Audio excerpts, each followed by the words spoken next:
Hey precious people, how's everyone doing today? If this is your first time watching any of my videos, I welcome you.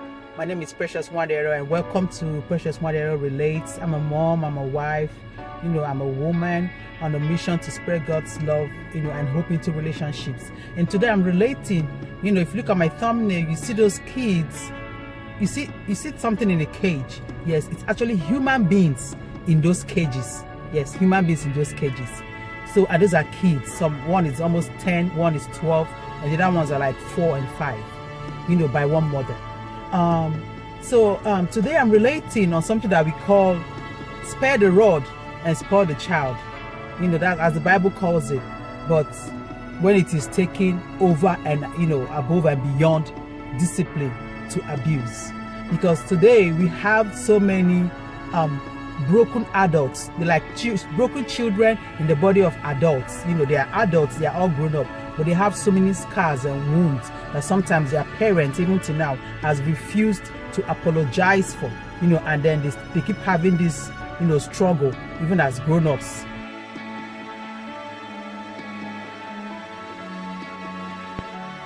So backstory about the picture you saw, that was on Dr. Oz. So he has this true crime, where he investigates. And this woman had 6 children, and she was in and out of the hospital. She was sick, she was on drugs, so she was not stable. So that is a little bit understandable. And what happened? The government here in America, if they deem you unfit, they take your child away and they put your child in foster care or give your child to relatives to help take care of you. The children, if there's no relatives, then the children go into foster care, and foster care is like you take these children and the government gives you money, and then sometimes they bounce from house to house to house. Now that is a different trauma that these children go through. But what happens? The people that actually put those children in those cages are their grandparents, which the grandparents and the mother, they are all in prison right now. So that's step, so they can't hurt any other person, any other of their grandchildren. So what happened? I think these children were becoming, they said, unruly. They were doing what children do, and the grandparents couldn't deal with the stress of raising children. So what did they do? They built cages, and this woman actually took pictures of the cages and sent to her sister. So it was her sister, it was the sister that reported the case, and that was how the government, stepped in and took these children out. So what am I saying? I know in the Bible says, in Proverbs, it's a lot of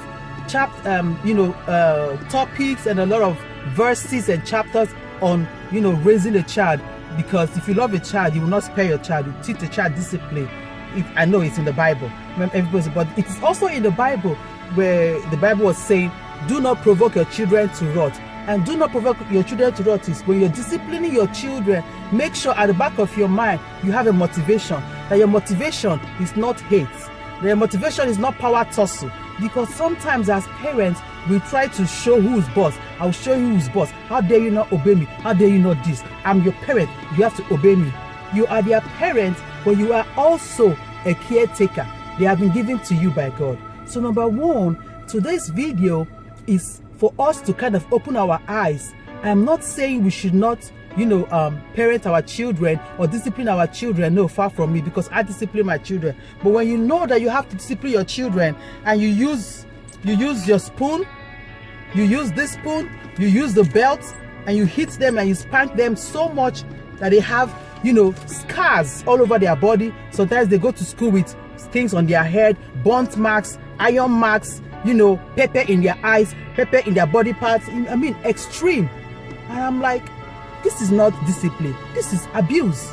No human being should have to be punished so much that you strip a child of their self-respect, of their self-dignity. No. Then what are you doing? You're actually damaging that child. So I want to give us some tips. Number one, if you're disciplining your child, I know you raise your child how you want to raise your child, but this is just something that God is leading me to say. I don't know who this video is for. If you're disciplining your child, and I had to walk through this too, this, because I was also going through it, because sometimes you transfer the aggression you have with your husband to your child. If your husband pisses you off, your child does something, all the anger, you beat the child over, extra for that little thing they did. And the funniest part is when you spank them, they go right back and they do it again. let me say say right now I'm in the car videoing. I would really love to stay in my house, and do my videos. I can't. Why? Because I have all these children, and I have boys now, and they are rambunctious. They scream, they jump, they dance, they always play it. I go downstairs, they are with me. I go upstairs, they are with me. They are with me everywhere. So what do? I sneak, I get in my car when I'm going grocery shopping, I'm going to buy something, then I make my videos this way. This is me disciplining myself, because I know if I stay home, I might lose my mind and I might start spanking them. Be quiet. Sometimes I'm making my videos and they knock on the door or they scream and the sound goes in my videos. I have to edit it out. But I know I don't go out and start beating them, because these are just what children do. Children do what children do.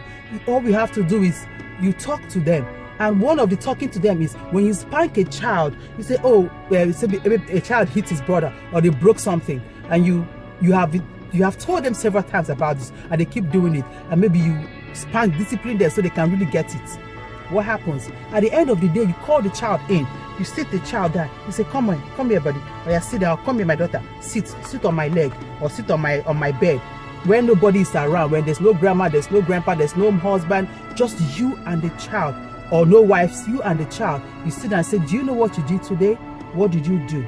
You get into their brain, pick their brain and see what they're thinking. Why did you do that? So why did you hide it? You would have told me, because if you tell me, I will find a way to make it better. I will fix it. But when you hide it, then somebody else might get hurt. Do you know why I spanked you? Do you know what you did? You have to talk with them. They are children. They will not understand, but it's entering their head. It's entering. And I'm telling you the gospel truth. Speaking to these children gets to them more than unnecessary spanking, because sometimes we spank so much we lose the focus. The focus is to mold the child, not to actually damage the child or to hurt the child. And we may not know that it's hurting the children, but we have so many grown-ups that are still thinking what their parents or what somebody did to them. Number two is, when you're spanking a child, make sure you know who your child is. Every punishment is not for every child. The way you punish child A is not the same way you punish child B or child C or child D, because every child has different temperaments. Every child has different ways to talk to them. If this particular child is screaming, or there's a way you punish them and they listen, yes. Some children, when you scream and spank them, you lose that child. Some children, you actually have to bring them close to you and speak to them. So children actually hear when you speak. But when you scream and scream and scream, everything is lost in the translation of screaming. Another thing is, know who your child is. And the children are inheritors from God, and they have different gifts and different talents. Some children are not quick to understand instructions. That's why you see a 3-year-old can be smarter than the 5-year-old sister or brother. A 10-year-old can be smarter than the 15-year-old brother, because somewhere in their brain it's not the same. So you don't say, look at your mates. Why can't you be like your mates? Why don't you listen like your mates? No, you look at your child. And now they say autistic. They say that some children need therapy. Some children need this. Some children need that. And I'm actually happy that the world is, coming to that stage where you know that every child is an individual. You don't compare your two children. You don't say your brother can do this. Why can't you do this?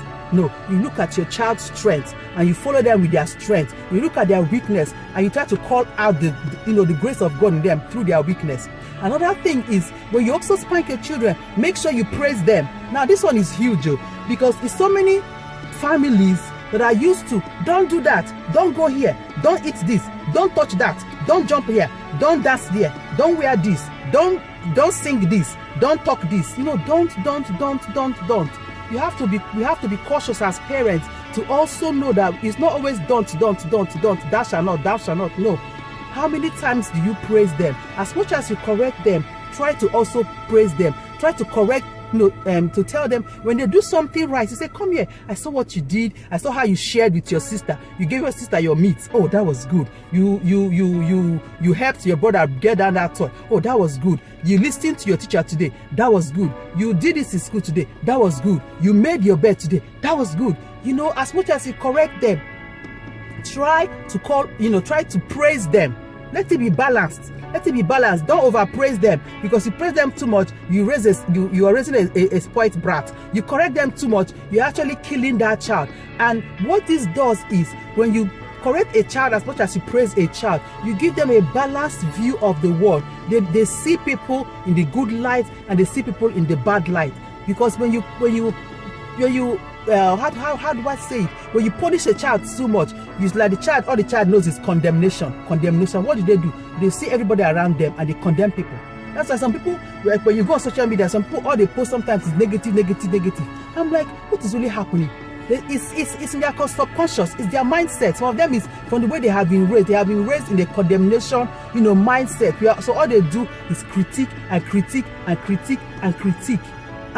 parents, one of the hardest things for us to accept is that we failed the child. One of the hardest things for parents to accept is that we made a mistake. But look, at the end of the day, it's not about you as a parent. It's about the child. It's what can I do to bring this child up in the nurture and admonition of God. Now, I know that this is a sticky situation because there's sometimes when you do everything you can do and this child has refused to listen. What do? You pray for grace. You pray for grace. It's all we can do. You pray for grace. It's a prayer that my mother used to pray, and I prayed a lot on my children. I say, God, I have done all I can do, in this particular situation with this child. I have handed him over to you, God. You gave me this child, because if I follow this child, the way this child is misbehaving, God, the police will come and arrest me. They will take me to jail. So I will not lose my cool. I will not spank because I've said everything I can say. Now this is for us mostly when you have teenage children that are beginning to find themselves, beginning to try out new things. You have spoken and done everything and they have refused to listen. What do? You go down on your knees and you hand that child over to God, because some children are quick to blame their parents for everything when actually the mistake is with them. Let's take 1 Samuel. In the book of 1 Samuel, you know how Eli had these two sons, Hophni and Phinehas. Now, Hophni and Phinehas had this prophet as their dad. And, they were working as priests also in the temple. But you would think they would listen to their, to God's admonitions. No, they went the opposite direction. They were sleeping with women. They were taking the fattened cow. They were, messing up the house of God. And what happened? That brought upon curse in the house of Eli. And they were killed by the Philistines when the Philistines won the war over Israel. Won the battle, and that's how they died. So in this situation, who do you blame? You can't blame Eli, because Eli is like a model. He's a model father everybody wants to have. He's a model father, but unfortunately he had these two sons that just refused to listen. So that is a different situation. Now I know that when you see a scar on a child, they say, no, it's not me, I can't do that to my child. But you never know. All it takes is for you to spank a child in one wrong way, or push a child and the child hits their head and the child faints, or the child gets an injury, or something happens. Now tell me, what have you benefited? Nothing. So it's different ways that we can discipline our children in love. And know, as you discipline your children, you also bring them close to you. Remember, Jesus said we have to be like children for us to go into the kingdom of God. And when I was reading that passage, there was something the Holy Spirit interpreted for me. The Holy Spirit actually said, be like children is when you spank a child, for example, what happened? They come back and hold you. When a child does something bad, you're spanking them, or you're telling them, oh, this thing you did is very bad. I'm not happy with what you did. I'm not happy. What do? They cry. And after crying, they come and say, oh, mommy, or oh, daddy, oh, auntie. They still come and hold you because of the innocence they have. Most children don't know what they are doing. Most children do it because they are just children. Children will scream. Children will cry. Children will make noise. But as they are growing up, it's our job to teach them how not to scream too much. Because they're going to scream. Don't muffle them. How not to cry too much, because they're going to cry. Don't muffle them. How to listen, because they are human beings. And let me tell you one thing. Every day my children do something and I want to scream at them, I ask myself, what have you done today that is outside of your will?